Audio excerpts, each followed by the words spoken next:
Bonjour, today I'm travelling fabulously, Paris things to do. I'm here at the Pere Lachaise Cemetary.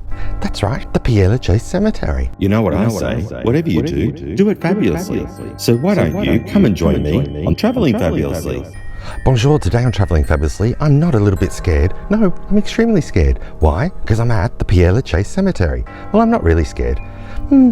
Okay, in fact, it's not very scary at all. But it's one of the most visited cemeteries in the world, apparently. So come on, let's go explore why many people come to Paris and go to the Pere Lachaise Cemetery. But first, some colour please. That's better. Pere Lachaise Cemetery is the largest cemetery in Paris. It was the first municipal cemetery in the city, as well as being its first garden cemetery. There's anywhere between 300,000 and 1 million people buried here. No one knows for sure. But with more than 3 million people visiting every year, it is, as I said before, the most visited necropolis in the world. I just love that word, necropolis. Getting to the Pere Lachaise Cemetery couldn't be easier, with 2 metro stations for you to choose from, Gambetta and of course Pere Lachaise, on line number 3. Pere Lachaise Cemetery was opened in 1804 and was established by Napoleon. When it was first opened, it was deemed to be, by many Parisians, way too far from the city to go to. So it took a little while for people to want to be buried there. So to encourage people to be buried there, the administrators devised a marketing strategy to improve the cemetery's stature. In 1804, with great fanfare, they organised the transfer of the remains of Jean de La Fontaine and Molière to the new resting place. The strategy achieved its desired results, and people began clamouring to be buried there among the cemetery's now famous citizens. To this day, this is still a strategy for the cemetery, with many modern famous people being buried there, like Jim Morrison, the lead singer of The Doors, author and poet, who thanks to his parents now has a perpetual lease on his grave, so he'll be there forever. Stiv Bators, or also Stephen Bators he was known, was a punk singer whose remains has been sprinkled over the grave of Jim Morrison, so it sounds like he'll probably be there forever too. Chopin is buried here, well, most of him anyways, as his heart was buried in Warsaw, separately from his body, which lays here. One of the most visited graves in the cemetery is that of the famed French singer Edith Piafs. The other most visited one would have to be that of Irish novelist, poet and playwright Oscar Wilde. People used to kiss with red lipstick his tomb, but so that it wouldn't be damaged by this whole tomb kissing thing, they encased it all in a glass screen. So now people kiss the glass instead, which is kind of unhygienic, I would have thought.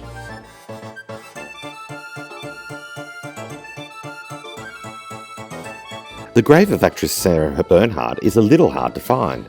This French actress holds the title of being the most murdered person in the cemetery, after playing the murder victim in hundreds of performances, or maybe even thousands.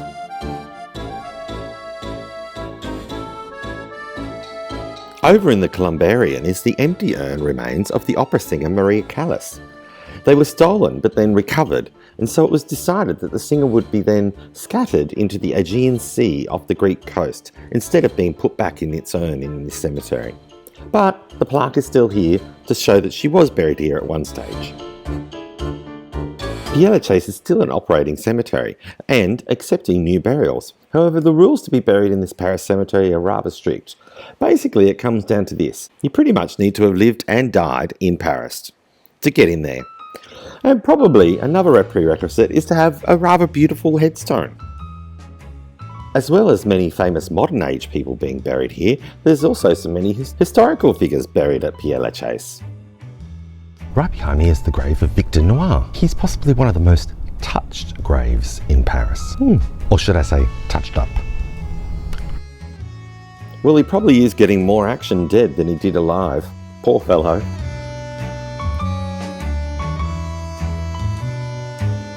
Colette was a French writer, mime and actress. One of her most famous works was Gigi, which later became a Hollywood movie by the same name. Felix Faure is a former French president who died in 1899 while being serviced supposedly by his French mistress. Well, so the story goes anyways. Because it is one of the most visited cemeteries in the world, and working one at that, it's a place to keep the serenity in mind when there, so be respectful. So there's a few don'ts I want to point out. No walking over graves, please. I saw a lot of that when I was there. Walk around them. Also, please leave your bags at the station or hotel. How annoying would it be if you were in one of those graves, having to hear the bags rolling past for centuries?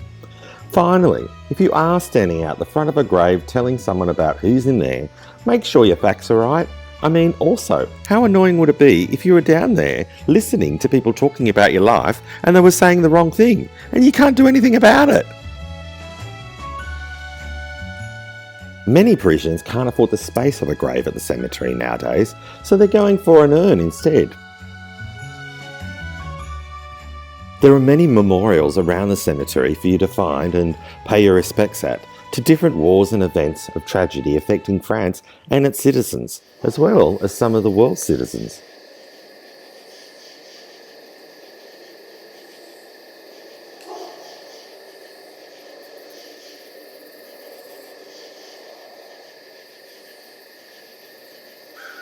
YouTube says to watch this video next, but I think you should watch this one, or is it this one? What do you think, Lenny? Lenny says you should subscribe to my next video by hitting the subscribe button just here. But, is that right, Lenny? Is that what people should do?